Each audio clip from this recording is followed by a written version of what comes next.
Hi అండి, అందరికీ నమస్తే. నేను మీ Rekha. Welcome to Rekha cutie 953 YouTube channel. Friends, అందరూ బాగున్నారా? నేను కూడా బాగున్నానండి.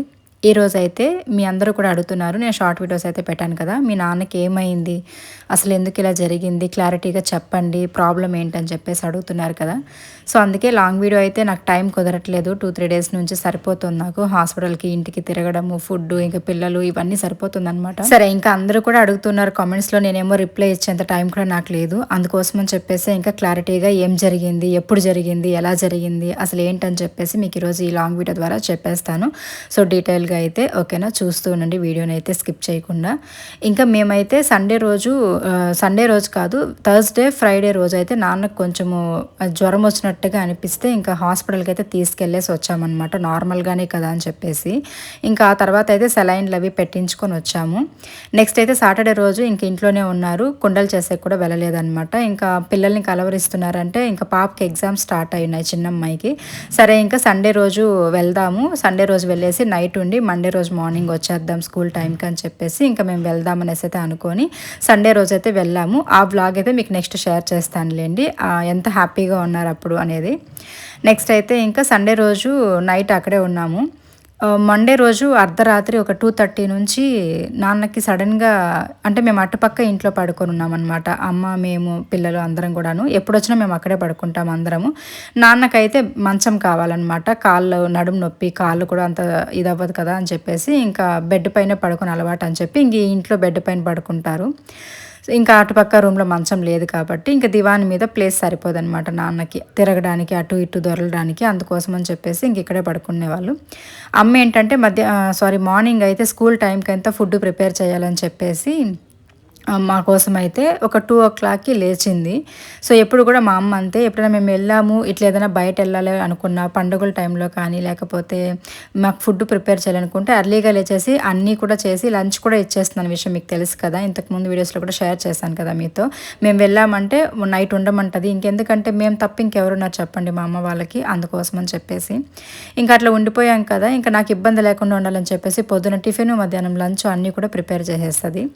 అట్లనే ఈరోజు కూడా ఒక 2 గంటలకు లేచి ఇంకా ఇంట్లోకి వెళ్ళింది. వెళ్తే నాన్న నార్మల్గానే కొంచెం డల్గా ఉన్నారు. సరే ఏమి అంటే తల తిరుగుతుందంటే, సరే నార్మలే కదా, ఫీవర్ ఉన్నింది కదా అని చెప్పేసి అమ్మ లైట్ తీసుకునింది. సో లైట్గా తీసుకొని ఇంకా నెక్స్ట్ అయితే వంట పనులన్నీ కూడా కంప్లీట్ చేసేసింది అనమాట. అవే ఇక్కడ మీకు చూపిస్తూ ఉన్నాను. సరే, ఇంకా ఒక 3:00 అయ్యింది. 3:00 ఏం జరిగిందంటే సడన్గా నాన్నకి పెరాలసిస్ స్ట్రోక్ వచ్చేసింది. ఆ విషయం మాకు తెలియదు. పెరాలసిస్ స్ట్రోక్ వచ్చిందనే విషయం మాకు తెలియదన్నమాట. బ్రెయిన్కి కొట్టేయడం వల్ల ఏంటంటే మతి స్థిమితం తగ్గింది. అసలు మనం ఎవరో తెలియలేదు. ఇంకోటి చెయ్యి, కాలు రెండు కూడా, ఎడం చెయ్యి, ఎడం కాలు రెండు కూడా పనిచేయలేదన్నమాట. మన స్పర్శ లేకుండా అయిపోయాయి, మన హ్యాండ్ ఓవర్లో లేవన్నమాట. అవి మెడ కూడా వాలిపోతూ ఉన్నింది. అలా వాలిపోయి పక్కకు వచ్చేసి నోరంతా సైడ్కి వచ్చేసినట్టు అయిపోయి జల్లు కారుతూ ఉన్నిందనమాట, నోట్లో వాటర్గా. సరే అని చెప్పేసి ఇంకా అమ్మ భయపడిపోయి ఇంకా నన్ను లేపితే నేను ఎక్కడ ఏడ్చి గోల పెట్టేస్తాను ఆ టైంలో భయపడి అని చెప్పేసి, నాన్నకి ఏమైందని చెప్పి ఏడ్చి భయపడిపోతాను అని చెప్పేసి మా అమ్మ అయితే, మా వదిన ఉన్నారు కదా, మా మోక్షి వాళ్ళ అమ్మమ్మ, సో మా వదినకి అయితే కాల్ చేసి ఇంకా ఇంటి దగ్గరికి అయితే రమ్మని చెప్పేసి అంత రాత్రిలోనే ఇంకా వీళ్ళిద్దరూ నాన్నని చూసుకుంటూ అట్లా ఉన్నారనమాట. ఏం కాదులే, నార్మల్గానే ఉంటుందేమోలే అని చెప్పేసి అలా ఉండిపోయారు. మళ్ళీ ఇంక అట్లా చెప్పకుండా ఉంటే కాదు కదా అని చెప్పేసి ఇంకా 3:30కి ఏమో వచ్చి మమ్మల్ని లేపారనమాట, నన్ను లేపారు. నాకైతే ఇంకా భయం వచ్చేసింది. మా అమ్మ ఏమని తెలుసా, మీ నాన్నని అట్లా చూద్దురా ఒకసారి అని చెప్పింది అనమాట. నాకు ఎందుకో తెలియదు, నాకేమో భయం వచ్చేసిందండి. నాకు షివరింగ్ వచ్చేసింది. ఇంకా ఫాస్ట్గా పరిగెత్తుకుంటూ నా నిద్ర మత్తులోనే ఆ ఇంట్లోకి వెళ్ళేసి నాన్నని గట్టిగా పట్టుకున్నాను అనమాట. మా నాన్నని గట్టిగా పట్టుకొని నైనా ఏమైంది అనేసి అంటే, డల్గా ఉన్నారు, నోట్లో మాట రాలేదు. నాకు ఇంకా అసలు చాలా భయపడిపోయాం మేమైతే. 6 నెలలు అవ్వలేదు మా అన్నని పోగొట్టుకొని, మాకేంట్రా ఈ పరిస్థితి, అసలు ఏం జరుగుతోంది అని చెప్పి చాలా భయం వేసేసింది. ఆ దేవుడికి కూడా మా మీద కనికరం ఉందా లేదా అని చెప్పేసి. సో ఇంకా నాకు ఏడుపు వచ్చింది. మీరు అంటూ ఉంటారు కదా, మీ నాన్నకి ఇలా అయితే కూడా అంత హ్యాపీగా ఎలా ఉన్నావు మేకప్లు వేసుకొని అంటున్నారు. నిజం చెప్పనా అసలు మేము అలసిపోయామండి. మాకు ఏడవడానికి కన్నీళ్ళు కూడా లేవనమాట కళ్ళల్లో నుంచి. అసలు రావింకా. ఏడ్చి ఏడ్చి మేము అలసిపోయాము. మా అమ్మ ఏడ్చి, మేము ఏడ్చి సమస్యలు, సమస్యలు, సమస్యలు ఒకటి పోతే ఒకటి, ఒకటి పోతే ఒకటి. మా అన్న చనిపోయినప్పటి నుంచి మాకు చాలా అంటే చాలా చెడు జరుగుతోంది. అసలు మేము ఇప్పటికీ కోలుకోలేదనమాట. 6 నెలలు కంప్లీట్ అయిపోయి 7 నెలలు కూడా పెట్టేసింది మా అన్న చనిపోయి. అయినా కూడా మేము ఇంకా కోలుకోవట్లేదు. అసలు మేము ఎలా ఉన్నామనేది మీకు ఆన్ స్క్రీనే మీరు చూస్తున్నారు వీడియోస్‌లో. ఆఫ్ స్క్రీన్ మేము ఎలా నరకం అనుభవిస్తున్నాం, మేము ఎన్ని కష్టాలు పడుతున్నాం, మేము ఎన్ని బాధలు పడుతున్నాం అనేది ఎవరికీ తెలీదు. సో, అట్లనే మేము ఇంకా చాలా భయపడిపోయామనమాట. ఇంక ఇట్లా కాదని చెప్పేసి ఆటో మాట్లాడుకొని ఇంకా హాస్పిటల్‌కైతే వెళ్ళేసామనమాట. అంటే ఒక 5కంతా కూడా అట్లా ఇట్లా చూసాము. ఇంకా మా వారిని లేపేసాను. పిల్లలు కూడా లేచేశారు. ఇంక అందరూ బాగా భయపడిపోయారనమాట. కానీ మేమేమనుకున్నామంటే ఇట్లా స్ట్రోక్ ఇవన్నీ పెరాలసిస్ వచ్చింది, స్ట్రోక్ వచ్చింది ఇవేం మాకు తెలీదనమాట. చూసారు కదా ఇక్కడ మీరు వీడియోలో చూసినట్లయితే కూడా అంత జరిగినా కూడా మాకేమీ అర్థం కాలేదు. ఓకే. నాన్న కూడా అంటే నార్మల్‌గానే ఉన్నారనమాట. కానీ ఆ చెయ్యి, కాలు వర్క్ అవ్వట్లేదనే విషయం మాకు పైకి లేపేంత వరకు తెలీదు. మేము ఎప్పుడైతే హాస్పిటల్‌కి తీసుకెళ్ళడానికి లేపామో, అప్పుడు మాకు తెలిసిందనమాట. ఆ చెయ్యి, ఆ కాలు అవ్వట్లేదు, స్పర్శ రావట్లేదు అని చెప్పేసి. అంతవరకు మాకు తెలీదు కాబట్టి మేము నార్మల్‌గా బీపీ ఏదన్నా తక్కువో, ఎక్కువ అయ్యుంటుందని చెప్పేసి మేము అలా మాట్లాడుకొని నీళ్ళు తాపిచ్చడము, ఇంకా అలా టాబ్లెట్ ఇచ్చున్నారనమాట. అవి తాపిచ్చాము. ఇంక సరేలే ఇంక పడుకొని ఉన్నారు కదా అని చెప్పేసి నాన్నతో కాసేపు మాట్లాడేసి మీరు స్టార్టింగ్‌లో చూసినట్టయితే వీడియోలో. సో, అట్లా మాట్లాడేసి ఎట్లుంది నాన్న, ఏముంది ఇప్పుడు, ఎలా ఉంది అని చెప్పి మాట్లాడిన తర్వాత ఓకే నార్మల్గా మాట్లాడారు. సరే అని చెప్పేసి ఇంకా ఆ లోపల మేము మా అమ్మ పాలు తీసుకొచ్చింది, ఇంకా టీ పెట్టుకొని తాగుతున్నాము. అలాగే ఇంకా ఫుడ్ ఇవన్నీ కూడా ప్రిపేర్ చేసునింది. సో ఆ ఫుడ్ అంతా కూడా ఇంకా పిల్లలకి బాక్స్కి వేసేసి ఇంకా ఇంటికైతే ఇచ్చి పంపిస్తూ ఉన్నాము. వాళ్ళని కూడా స్నానం చేసుకోమని రెడీ చేసేసింది అమ్మ. అంటే అప్పుడు క్యాజువల్గానే జరుగుతుందన్నమాట ఇవన్నీ కూడా. అంటే ఏం ప్రాబ్లం లేదులే, నిదానంగా హాస్పిటల్కి తీసుకెళ్దాంలే, ఇప్పుడు మార్నింగే ఎవరు ఉంటారులే అని చెప్పి ఇంకా సరే హాస్పిటల్స్ కూడా మనకి నార్మల్గా ఒక 9కో 10కో అట్లా ఉంటారు కదా. మాకు ఫ్యామిలీ డాక్టర్ ఉన్నారనమాట. సో ఆర్థోపెడిక్ ఆ డాక్టర్ కాల్ చేస్తే మీరు 8:30కి అంతా తీసుకొచ్చేయండి అని చెప్పారు. సరేలే ఇంకా ఆ లోపల ఈ పనులన్నీ చేసేసుకొని పిల్లల్ని కూడా స్కూల్కి టైం అయిపోతుంది కదా, వాళ్ళని పంపించేద్దామని చెప్పేసి ఇంకా బయలుదేరిపిస్తూ ఉన్నాము. ఇంకా ఆ లోపలనే ఫుడ్ అంతా బాక్స్కి వేసేసి ఇంకా యూనిఫామ్స్ అవి చేంజ్ చేసుకోవాలి కదా ఇంటికి వెళ్ళి పిల్లలు. అందుకోసమని ఇంకా కలర్ డ్రెస్సెస్ ఇంట్లో ఉంటే ఇంకా వాటిని వేసేసి ఇంకా సర్ది బ్యాగ్ అంతా పెట్టేసి ఇంకా బయలుదేరిపిస్తున్నాము. ఇంకా ఆ లోపల దేవుడికి పూజ చేసుకోవడానికి అని చెప్పేసి అంటే నార్మల్గా జరుగుతుందనమాట. నార్మల్గా లైఫ్ ఎలా ఉంటుందో అలానే జరుగుతుంది. మేము అసలు ఎక్స్పెక్ట్ చేయలేదు ఇంత అవుతుందని చెప్పేసి. ఇంకా ఆ లోపల పువ్వులు గుర్తొచ్చాయి. చెట్ల నిండుగా మందారం పువ్వులు అయితే పూసున్నాయన్నమాట. సరే ఇంక ఇవన్నీ కూడా కోసిద్దాము, ఇంకా తీసుకెళ్ళి మా వారి ఇంట్లో మంచిగా పూజ అయినా చేసుకొని అని చెప్పేసి ఇంక ఇక్కడ పువ్వులన్నీ కూడా కోసాము నేను అమ్మ. కోసైతే ఇంకా మా వారికి ఇచ్చాము. ఇంకా వాళ్ళు కూడా స్టార్ట్ అయిపోతూ ఉన్నారనమాట ఇక్కడ ఇంటికి. అప్పటికి టైం ఒక 7:30 అలా అయి ఉంటుంది అంతే, మరీ ఎక్కువ కూడా అయి ఉండదు. 7:30 ఆ టైంకి అట్లా స్టార్ట్ అవుతున్నారు. ఇంకా ఆ లోపల మా ప్రియ ఇక్కడ ఫ్రంట్లోనే కూర్చుంటానంటే ఇంకా మా అమ్మాయి కూర్చునేసిందంటే పెద్దమ్మాయి. ఇంకా దానికోసం ఏడుస్తూ ఉంటే నేను ఇంక ఇక్కడ అరుస్తూ ఉన్నా, బయలుదేరేటప్పుడు ఎందుకు ఏడుస్తావు, మామూలుగానే మా చిన్నమ్మాయి ఎక్కడైనా వెళ్ళినప్పుడు ఏడిస్తే మాకు అది సెంటిమెంట్ అనమాట, ఏదో ఒకటి బ్యాడ్ జరుగుతుంది. అందుకోసం అని చెప్పి మోస్ట్లీ మేము తనని ఏడిపించమండి. అంటే మనకు ఒక బిడ్డ పుడితే ఇలా ఉంటుంది అదృష్టం అలా ఉంటుంది కదా, అట్లా మా చిన్నమ్మాయి మాకు అనమాట. సో అలా ఓకే ఇంకా అక్కడి వరకు హ్యాపీగా జరిగిపోయింది. ఇంకా పిల్లలు కూడా మా వారు తీసుకొని వెళ్ళిపోయారు. సరే ఇంకా నాన్నని తీసుకొని హాస్పిటల్కి వద్దామని చెప్పేసి ఇంకా ఆటో అన్నకు కాల్ చేస్తే ఆటో అన్న వచ్చారు. మా వారేమో అడిగారనమాట, నేను వస్తాను, నేను వచ్చి తీసుకొని వద్దాము, మీ వల్ల అవ్వదు కదా పట్టేదానికి ఎత్తేదానికంటే. మేము నార్మల్గా నడుస్తాడు కదా అని చెప్పేసి, నడుస్తారులేండి మేము తీసుకొచ్చేస్తాము, నువ్వేం రావద్దులే హాస్పిటల్ దగ్గరికి వచ్చాయి అని చెప్పేసి మేము ఇంకా ఆటోలో ఎక్కిద్దామన్న టైంకి బెడ్ పై నుంచి దించామో లేదో కిందకి అలానే పడిపోయారు. అసలు ఇంకా కాలు పని చేయలేదు, లెఫ్ట్ హ్యాండ్ పని చేయలేదు, ఇంకేమాత్రం అడుగు మార్చి అడుగు వేయలేకపోయారు, నడవలేకపోయారు, ఇంకా పడిపోతున్నారనమాట. నేను అమ్మ ఇద్దరమే ఉన్నాము, మాకెవ్వరు లేరు అక్కడ. సో ఇంకా నేను అమ్మ ఇద్దరం ఏంటంటే ఇంకా నాన్నని అంత బరువు వేరే ఉంటారు కదా, మనిషి కూడా లావు ఉన్నారు కదా, దానివల్ల ఏంటంటే మా వల్ల అవ్వలేదండి ఎత్తడానికి కూడాను. నేనైతే ఏడ్చేశాను, నాకు చాలా బాధ అయిపోయింది. అరే మా నాన్నకి ఏంట్రా ఇలాంటి పరిస్థితి వచ్చేసింది, మాకేంటి ఈ కష్టాలు ఈ బాధలు, కొద్ది రోజులు హ్యాపీగా ఉంటే అంటే ఒక వారం హ్యాపీగా ఉంటే ఇంకొక నెల ఏడాల్సి వస్తుంది అన్నట్టుగా చాలా బాధపడ్డాను. మోస్ట్లీ నేను ఏడవనండి మా అమ్మ ముందర కానీ మా నాన్న ముందర కానీ, నేను పిల్లల ముందర అసలు మోస్ట్లీ ఏడవడం అయితే ఆపేసాను అనమాట. ఎందుకంటే ఊరికే మనం ఏడ్చి బాధపడి వాళ్ళని ఎవరిని ఇబ్బంది పెట్టకూడదని చెప్పి.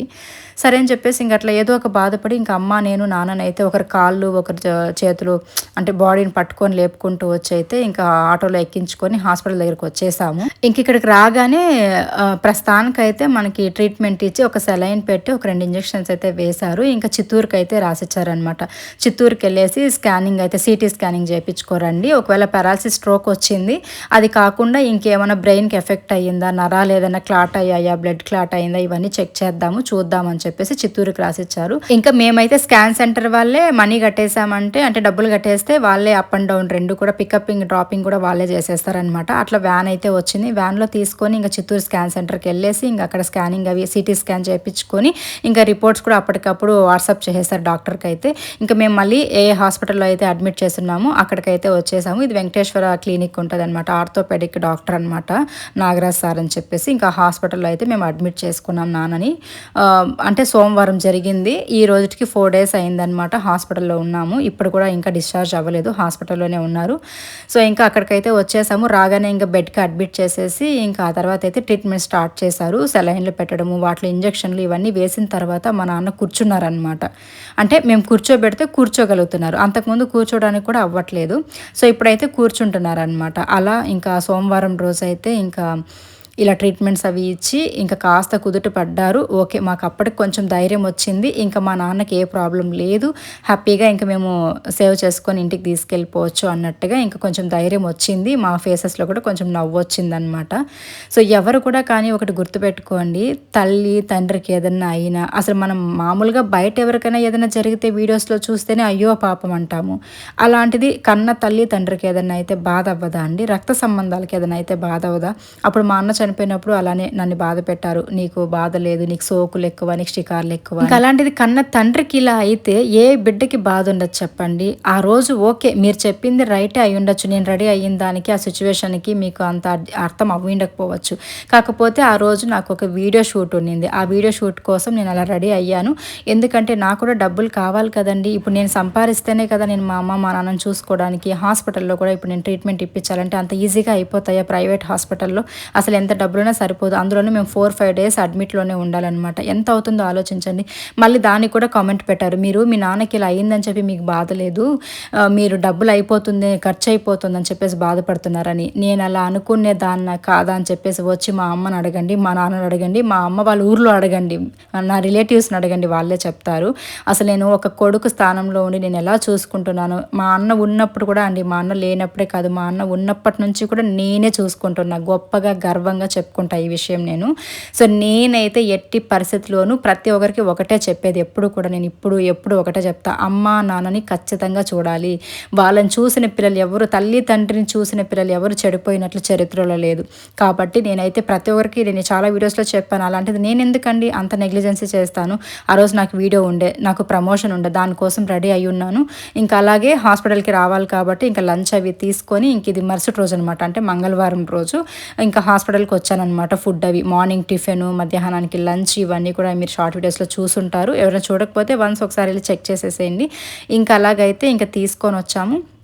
మార్నింగ్ అన్నీ చేసి పంపించేస్తాను. పిల్లల్ని పంపించేసిన తర్వాత మళ్ళీ మధ్యాహ్నానికి వంట చేసుకొని ఒక 12-12:30కి మళ్ళీ హాస్పిటల్ దగ్గరికి వచ్చేస్తే నైట్ 8 వరకు అక్కడే ఉంటానన్నమాట.